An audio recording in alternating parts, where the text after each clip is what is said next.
Assalamualaikum warahmatullahi wabarakatuh. Kembali lagi di channel Jarwo Songha. Nah, kali ini saya sudah berada di Kota Bandar Lampung, Provinsi Lampung. Kali ini juga saya sudah ditemani bersama Nufus. Nah, pasti semuanya kalian sudah pada kenal ya. Orang-orang Lampung gitu kan ya. Pokoknya kalau nggak kenal, kalian kudu kenal. Maksa. Maksa ya. Oke, Nufus, bisa Iya, kenalin gimana, dulu Kakak? nggak? Oke, halo Tabi Pun. Ya pun. Assalamualaikum warahmatullahi wabarakatuh. Waalaikumsalam Perkenalkan, warahmatullahi saya wabarakatuh. Muhammad Nurhayati Nufus, biasa dipanggil Nufus. Mm-mm. Instagram saya Nufusa dan Instagram sanggar saya Nufusa Etnika. Oke. Nah guys, kalian semuanya pasti penasaran dong dengan bintang tamu satu ini. Nah, jadi Nufus ini dari tari dia bisa mengenal dunia, bisa keliling dunia. Dan kita akan ngobrol lebih dalam lagi bagaimana sih dia kok bisa sampai keliling-keliling dunia. Saya aja penasaran kalau lihat Instagram dia tiba-tiba sudah ada di Rusia, terus habis Wow. itu di mana lagi lah gitulah. Yuhu. Arab ya kan? Saudi Arabia. Tuh kan, Saudi Arabia tuh kan. Kalau saya Arab mengendi. Arab dengan dikang. Turki turunan Turunan kita. Ini turunan kita. Asli Jaseng kan? Aslinya Jaseng tapi lahir di Lampung, Lahir besar di besar di Lampung, makan Di mana? minum di Lampung. Di mananya? Di Kota Bumi Lampung Utara. Oke, mana orang Kota Bumi Lampung Utara? Woi, kamu Kang, wake. Tuh kan kalau ngobrol sama dia udah rame banget gitu kan ya, udah kayak orang Iya. CRT ya. Mesti kudu. Oke, Pus, bisa ceritakan nggak awalnya gimana kamu sampai belajar nari gitu? Karena kan jarang tuh laki-laki bisa nari gitu. Bahkan maksudnya mungkin sekali dua kali bisa, tapi kalau yang sampai konsisten benar-benar di bidang tari itu gimana ceritanya awalnya? Ya, pada dasarnya sih aku suka ya dengan kesenian, terutama seni tari gitu. Jadi memang pada dasarnya keluarga aku itu semuanya apresiator terhadap kesenian. Jadi seni apa aja, baik itu seni tari, seni musik, seni kaligrafi, kemudian seni qasidah, hal-hal yang berbau seni. Selagi itu seninya positif, keluarga mendukung saya dan akhirnya sampai saya selesai lulus ke sekolah dan melanjutkan ke jenjang perkuliahan, dan saya konsisten memilih seni tari sebagai jurusan yang saya pilih hingga berkah kesenian datang kepada saya bisa berkeliling beberapa negara dan mengenal beberapa negara melalui seni tari. Wow, keren banget, tepuk tangan dulu dong guys. Ya. Jadi malu. Oke, nah berarti secara tidak langsung dari keluargamu sudah mengalir darah seninya ya, dari Iya. ayah atau ibu atau dua-duanya? Iya, sebenarnya dari ayah dan ibu ya. Mhm. Kalau kami sih manggilnya biasa abah sama ma. Oke, abah sama mak. Iya. Ini yang juga secara tidak langsung mengajarkan ke mereka nggak untuk Eh, tari? Enggak sih, lebih kayak tari kan memang kebetulan abah saya itu seorang guru silat. Mhm. Jadi memang beliau suka dengan hal-hal yang berbau seni tradisi seperti jaipong. Itu suka gitu. Jadi suka istilahnya, kalau dulu tuh ngibing ya istilahnya. Oh, yang ngibing, Ngibing. Nah, dari joget-joget situ gitu ya. ya nari Oke. joget jaipong gitu kan. Ya itu aja sih yang jadi patokan. Kemudian kalau dari ibu, ya dari ibu itu orangnya suka nyanyi gitu loh. Jadi kalau di hajatan-hajatan itu Pasti. suka nyanyi. Iya, Oh, suka nyanyi. iya. Dan itu aja sih, kayak apa sih, memberikan mental berani gitu ya. Jadi kayak nularin mental beraninya ke anaknya. Terus itu ya udah, kita anaknya itu ya tumbuh dengan kembang sendirinya aja, jiwa seninya dari situ. Gitu. Oke, kalau diinget-inget nih sejak dulu sampai sekarang, pertama kali tampil kamu pada saat kelas berapa waktu itu? Kelas 5 SD 2005. 2005 itu pentasnya di tingkat perpisahan kakak tingkat SD lagi itu, perpisahan kakak tingkat. Narinya juga masih nari yang ala-ala. Kemudian narinya selesai dari situ nari di acara 17-an di kelurahan. Oh gitu. Itu kalau yang tarian kamu pelajari itu apakah spesifik pada tari-tari tradisional Lampung ataupun Indonesia, atau tari kreasi, atau tari seperti apa yang kamu pelajari? Ya, untuk masalah tari yang dipelajari sih sebenarnya, kalau aku lebih ke tradisi ya, lebih suka tradisi, tapi aku tidak menutup kemungkinan untuk bisa belajar sesuatu yang di luar tradisi, baik itu modern maupun kontemporer gitu. Jadi sebenarnya dengan kekuatan tradisi, apalagi tradisi Lampung ya, jadi memang karena kita tinggalnya di Lampung, ya udah, apa sih yang bisa kita buat atau kita kreasikan untuk tari Lampung supaya tidak monoton seperti itu aja. Kemudian bagaimana sih karya tari kreasi Lampung bisa diterima masyarakat luas dan bisa kita kemas menjadi seepik mungkin, dan itu menjadi sesuatu yang progres yang baru, dan orang Lampung sendiri tentunya harus terus bergiat berkreativitas dan bangga dengan seni budayanya gitu loh. Bahwasanya tradisi itu tidak selalu monoton, tapi dengan sentuhan kreasi kita bisa memberikan nuansa baru atau memberikan sebuah ekspresi-ekspresi baru terhadap suatu tari. Sentuhan-sentuhannya itu yang kita terus kembangkan gitu. Oke, nah dari tari kamu bahkan bisa keliling Indonesia, bahkan bisa sampai keliling dunia, Ya. gitu kan ya. Nah, waktu itu kamu tampil ke negara mana saja? Ya, kalau untuk pertama kali ke luar negeri, saya itu ke Nepal. Nepal, Ya, oke. di kota Kathmandu. Kemudian karena kan itu sepekan, jadi puncak acaranya itu di Semenanjung Himalaya. Jadi di gunungnya gitu? Iya, di Pokhara. Jadi kita pakai Pokhara, oke. Pokhara, di kota Pokhara, dan di situ memang kita menggunakan kostum Indonesia, dan ya itu dengan suasana yang dingin, ya. Jadi kayak sesuatu yang luar biasa aja, pengalaman yang luar biasa. Waktu itu tampil tari apa? Macam-macam, jadi medley Nusantara. Medley. Jadi kayak dari Lampung, kemudian Kalimantan, kemudian tari Melayu, tari Papua juga ya. Makanya pas punya pengalaman di Pokhara itu kan dingin suasana. Jadi aku pakai baju Papua yang menurut aku kan terbuka, itu seksi. Jadi kayak kedinginan sih gitu. Jadi body paintingnya itu pada protol, pada ngelopek.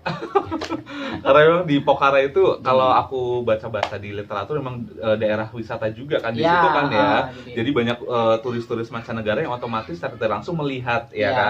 Nah, lalu bagaimana reaksi dari para turis-turis ataupun wisatawan ataupun penduduk lokal dari Nepal yang melihat tarian Indonesia? Respon mereka seperti apa? Responnya kalau untuk Indonesia sendiri sih mereka excited ya. Jadi ketika jangankan hal yang jauh, ketika kita turun dari kendaraan atau turun dari homestay, keluar itu kita udah pakai detail kostum yang menurut saya itu sederhana kayak menurut kita, tapi menurut mereka itu luar biasa. Jadi kayak mereka itu wow, Indonesia, katanya very nice gitu-gitu sih. Jadi kayak bangga sendiri aja gitu. Begitu, kayak, betul. Oh, berarti memang budaya kita, kemudian seni tradisi kita itu memang benar-benar dihargai oleh orang luar gitu. Jadi kayak bangga aja. Betul. Nah, setelah dari Nepal, selanjutnya kamu ke negara mana lagi? Negara yang kedua saya diundang dalam Nomad Games Festival, itu di Kyrgyzstan, Bishkek. Wow, Bishkek. Di bawahnya Rusia. Jadi itu salah satu negara pecahan Uni Soviet ya, Kyrgyzstan, Turkmenistan, Tajikistan. Oke. Terus selanjutnya di sana tampil selama berapa hari? Kalau untuk di Kyrgyzstan saya 3 hari, tapi karena memang perjalanannya jauh, kita banyak stay di bandaranya itu terlalu lama. Itu di Turki, itu hampir 24 jam saya. Wow, seharian dong. untuk menuju ke Manas Airportnya. Jadi untuk waktu tempuhnya yang jauh. Kalau untuk waktu festivalnya hanya 3 hari, tapi di sana kita benar-benar yang strength. Sehari itu benar-benar ketika istirahat itu cuma untuk tidur aja gitu. Selebihnya tampil terus. Acara. Jadi ya wajar. Sama. Tapi seru sih, makanya seru gitu. Semangat. Berarti yang kamu tampilkan di Bishkek juga sama ya, tarian-tarian dari Indonesia medley juga? Ya, kalau di Bishkek itu ada 2. Jadi aku garap ethno fashion. Ethno fashion itu jadi kayak fashion show tapi pakai baju daerah. Kemudian kalau yang di Nepal itu kan hanya tari aja, tari medley Nusantara gitu. Jadi 2 kalau yang di Bishkek itu, tari dengan pertunjukan ethno fashion. Nah setelah dari Kyrgyzstan kamu ke negara mana lagi? Yang ketiga saya ke Bangkok, Thailand. Wow, ke Bangkok. Ini agak deket sini tapi tetap seru ya. Iya.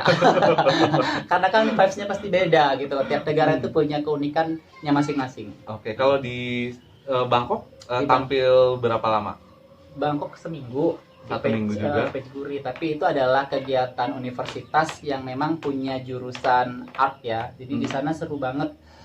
kita punya kesempatan untuk buat kerajinan khas Thailand. Itu kayak sebenarnya simple sih, kerajinan itu gantungan kunci, tapi yang kayak kita itu memang khas tradisi sana, gantungan kuncinya itu yang terbuat dari logam-logam kayak model kuning-kuning untuk gitu. bikin pagoda kayak Iya, gitu. iya, macamnya kayak oke. kan memang mereka mewah ya itunya, seni tradisinya. Jadi kayak apa sih, buat referensi aja kita gitu orang Lampung. Kalau di Thailand seperti ini, bisa nggak sih kalau Lampung dikreasikan seperti ini gitu. Bukan meniru ya, tapi lebih inspirasinya dari sana gitu. Betul, oke. Nah, yang keempat negara mana? Yang terakhir adalah Saudi Arabia. Nah, kan biasanya kalau yang kita tahu nih di Saudi Arabia itu kan Islamnya yang ketat banget Ya. gitu kan. Nah, kok bisa sampai tampil di sana itu gimana ceritanya? Ya, ceritanya kan memang pada tahun 2019 itu memang Saudi Arabia itu belakangan ini tuh adalah kerajaan sana itu mulai open dengan budaya gitu. Oke. Artinya budaya-budaya dari luar itu mereka open. Jadi memang tempatnya bukan di kota suci, tapi lebih di Riyadh. Di Riyadh, ibu kota. Jakartanya lah ya. Ya, ibu kotanya. Jadi memang ada tempat khusus di sana, ada namanya Rima. Di sana ada pusat apa ya, kesenian.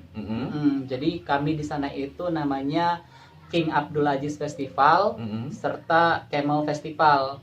Jadi kita panggung pertunjukannya itu benar-benar yang di gurun padang pasir, dan di belakang, di sekeliling kita, sekeliling panggung kita itu kandang onta. Kandang onta. Iya, tapi festival. Tapi seru. Oke, oh gitu. Kalau di gurun kan kalau pas siang panas banget, malam dingin banget. Nah, itu kamu kayak sempat ngaruh nggak sih ke fisik kamu selama pentas di sana? Ya.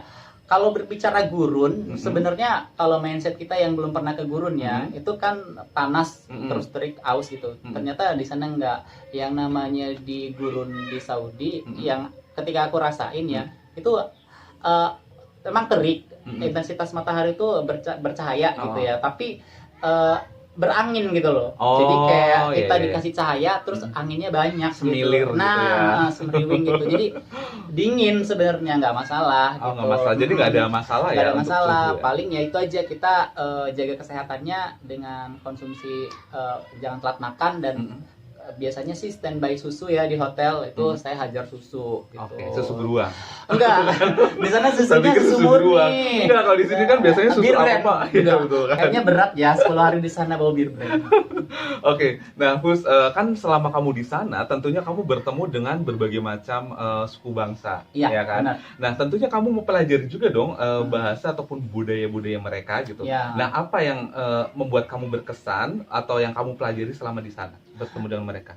Iya, jadi aku ketika bertemu dengan suku bangsa yang berbeda ya, contoh hal kecil aja dengan Togo, Togo, Afrika. Oke. Jadi yang menurut aku di sana itu kita tuh disatukan oleh seni gitu loh. Jadi itu luar biasanya seni, dan entah kenapa mereka itu suka. Kalau kita tuh dulu lagunya selawatan ya, yang kayak ya Toiba, itu mereka suka gitu loh. Oh ya? Jadi kayak aku nyanyiin itu, mereka tuh kayak wow, Indonesia katanya bisa tahu juga gitu selawat ya Toiba itu. Jadi akhirnya berteman. Ya gitu. lah, di sini mah biasa aja. Biasa aja gitu. Kalau di sini kan di kampung-kampung, di musola Kayaknya dulu waktu kita Toiba. TPA inget Iya, banget. zaman ngaji ya. Ternyata itu ada apa ya? Menurut saya segala sesuatu yang kita lewati itu nggak sia-sia. Ternyata dipakai lagi. Gitu. Oh iya juga ya. Iya. Siapa tahu pas kita ke negara mana gitu Iya, kan ya. Nggak bisa bahasa Arab tapi kita ngomong aja Iya. gitu kan. Iya, kita percaya aja sih. Jadi kayak tadinya sih mindset aku, ketika kamu nggak bisa bahasa Inggris, kamu mustahil bisa keluar negeri. Ternyata nggak, Tuhan punya jalan ninjanya lain. Oke, sendiri. tunggu sebentar. Jadi kamu, jadi selama kamu mereka, kamu nggak jago bahasa Inggris? Enggak, aku bahasa Inggrisnya ya dapat nemu. Sebisa-bisa. Oh, sebisanya. Oh, Ya jadi sih, secara kayak- tidak langsung kamu belajar bahasa Inggris juga ya? Mental kita sih lebih kayak kalau untuk percakapan sehari-hari kayak di seputaran hotel itu ya kita bisa sih gitu kan. Betul, Tapi betul, kalau yang menjelimet seperti untuk pidato kebangsaan kita nggak bisa. Oh, Kita harus iya. kita bawa gap di sana. Betul, betul. Jadi intinya kalau misalkan kita belum bisa bahasa Inggris, berarti kita cari kemampuan lain yang bisa kita kuasai sehingga Iya. bisa keliling dunia kayak Iya kamu benar. gitu ya. Jadi nggak harus melulu stuck kalau kamu nggak bisa bahasa Inggris, ya memang perlu gitu loh. Betul. Tapi kita punya bahasa komunikasi yang lain. Kalau benar kita Iya. punya bahasa tubuh. Iya, bahasa isyarat. Bahasa tubuh. Gitu ya. Iya gitu. Oke, nah di antara semua negara-negara yang kamu kunjungi gitu kan ya, negara mana yang membuat kamu paling berkesan kayak sampai sekarang itu tak terlupakan dan kamu pengen balik lagi? Kirgistan. Why? Iya, karena menurut aku Kirgistan itu kayak sepotong surga yang tersembunyi. Wow, Nah, karena aku curiga kamu ngeliat wanita-wanita cantik di sana. iya, jadi kayak Kirgistan itu kayak perpaduan antar Rusia dengan China dengan Turki. Betul, Bayangin deh sempurnanya apa mereka di sana secara fisik, kemudian Betul. orangnya juga yang kayak humble, Orangnya juga humble gitu. orangnya juga yang Terbuka gitu iya, ya. iya. Suawaan, gitu ya. Oh gitu ya. Oh gitu. Iya. Ya sih betul, kalau kita lihat emang Asia Tengah gitu sampai ke Uighur gitu ya, Iya. di Xinjiang itu memang orangnya agak mirip-mirip Iya. ya. Oke. Nah, terus kalau di Indonesia nih, kalau udah keluar negeri otomatis lah ke Indonesia. Nah, di Indonesia kamu tampil yang membuat kamu paling berkesan itu di provinsi mana sih? Tampil. Ketika tampil kamu tari, kemudian pentas gitu kan, itu yang membuat kamu paling berkesan itu di provinsi mana? Aku di Nusa Tenggara Timur, NTT. Why? Karena apa ya? Berkesannya itu karena memang paling jauh ke sana gitu loh. Artinya Di mana, ketika Kupang? kita di Kupang, di Taman Budaya Kupang, dan itu memang pure karya kita sendiri di sana. Jadi merupakan suatu kebanggaan gitu. Kita bisa bawa rombongan ke sana gitu dan disupport oleh Taman Budaya Provinsi Lampung. Dan itu berkala setelah dari Kupang tahun berikutnya ke Manado. Wow. Pokoknya yang paling berkesan itu adalah provinsi-provinsi yang paling jauh gitu dari Lampung. Oke, NTT ya sih, NTT itu memang jatuh cinta. Soalnya kalau kamu cerita NTT aku bisa-bisa nangis ya. Soalnya penontonku banyak kan dari NTT, halo. gitu. Makanya aku punya ini sih kayak Inaboi. Inaboi itu apa gitu? Inaboi itu sayang ibu ya kalau nggak salah. Kalau seru sih NTT Seru orangnya care gitu. Care betul ya. Papua sudah? Papua belum. Oh oke. Next Berarti ya. kamu harus ke Papua ya. Pasti kamu akan lebih tersentuh lagi. Oh gitu ya kak ya. Saya 1 tahun di sana sama mereka jadi kayak udah makan apa ya? Ulat sagu. Ulat sagu itu udah makanan sehari-hari. Papeda. Papeda, of course. Oke. Terus Fus, kan dari kamu yang jago nari kemudian sampai bisa menghasilkan pundi-pundi cuan. Pundi-pundi cuan. Sekarang kan lagi trennya cuan ya istilahnya ya gitu kan ya. Pengabdi cuan. Enggak pengabdi juga. Nah, gimana ceritanya kamu sampai buka sanggar seni Nufus Etnika? Apa ya, karena memang kita suka dan hobi gitu. Kemudian ingin berbagi aja sih kak. Jadi kayak apa yang kita dapat dari pengalaman dari perjalanan kita selama ini di bidang seni, kayak lebih pengen men-share pengalaman itu ke teman-teman semua gitu, ke generasi muda yang di bawah aku gitu kan. Tidak menutup kemungkinan sih mereka juga pastikan pengen tampil juga kan, pengen diapresiasi. Jadi aku buatlah wadah komunitas sendiri dan iya, ini sih itikat baik ya. Ketika itu kita berkali-kali ke masyarakat, ada yang suka, ada yang tidak, terserah gitu. Tapi kan kita setidaknya mengedukasi gitu loh, mengedukasi adik-adik kita supaya lebih pada kegiatan yang positif. Betul. Oh berarti kamu memberdayakan anak-anak di sekitar sini, di sekitar rumah kamu, untuk belajar nari. Iya, di lingkungan keliling Bandar Lampung. Oke, berarti tari-tarian tradisional Indonesia yang kamu ajarkan ke mereka? Ya, yang saya bisa dan saya mampu, apa yang mereka ingin tahu dan ingin dipelajari ya saya share. Oke, biasanya mereka tampil di mana saja? Banyak sih. Misal dalam acara apa? Gitu? Acara MTQ Kota Bandar Lampung 2019 sebelum corona itu kita tampil. Itu juga anak-anak kita, itu kreasi saya. Kemudian acara-acara wedding tentunya, kemudian acara-acara kementerian, menyambut menteri yang datang di Lampung, itu kita ya apa aja lah pokoknya selagi itu bisa kita tampil dan oke, anak-anak ready ya lanjutkan, so must go on. Betul sekali. Nah terus berarti kamu ini dong buka apa ya, mungkin orang-orang yang sedang menonton video kita mungkin misalkan kalau mau pesen ataupun mau booking untuk sewa gitu kan ya, untuk kalian bisa pentas ke acara mereka, itu ngubunginya kemana itu? Boleh banget. Boleh DM di Instagram @nufusa atau @nufusaetnika atau hubungi WhatsApp 0813 73152473. Oke, nanti Iya. saya catat di Di deskripsinya bawah ya ini guys ya. ya. Yang mau Oke. wedding, yang mau apa aja deh, pokoknya siap kita meramaikan. Betul. Lokasinya kalau Nupus ini buka sanggarnya di daerah Kemiling ya. Kemiling ya. Kemiling Bandar Lampung. Oke. Nah, selanjutnya Pus, mungkin terakhir, apa nih pesan kamu untuk anak-anak untuk anak-anak ataupun penonton yang sedang menonton video kita? Ya, pesannya sih dari aku untuk semua anak-anak Indonesia, terus mencintai seni budaya dan tradisimu, karena itu adalah kekuatan bangsamu. Kalau bukan kita siapa lagi, dan kalau bukan sekarang kapan lagi? Yeay, itu kayak khas Lampung banget ya. Iya. Maaf, satu lagi. Mak Ganta, kapan lagi? Ya lah, kan kita orang Lampung. Betul sekali. Harus bangga dengan ideologinya sendiri gitu Oke. kan. Aduh, ideologi berat banget Ideologi bahasanya. ya. Iyalah, maksudnya Oke. itu apa ya? Falsafah kayak hidup falsafah ya, betul. seperti itu sih gitu. Oke. Kayak apa kata-kata mutiaranya lah, Betul. motivasi. Iya, iya, gitu. iya. Oke. Oke deh Pus, terima kasih. Sukses Ya, terus siap, untuk Kakak. sanggarnya. Siap, Sampai ketemu amin, lagi amin. di lain kesempatan. Semoga bisa terus mengenalkan kesenian Indonesia Amin. di berbagai kancah dunia Amin. ya. Mungkin hari ini kita bisa melihat videonya, tapi kita lihat 10 tahun yang akan datang bagaimana kan Nupus gitu kan ya. Sudah berevolusi, evolusi. Dinosaurus kali ya.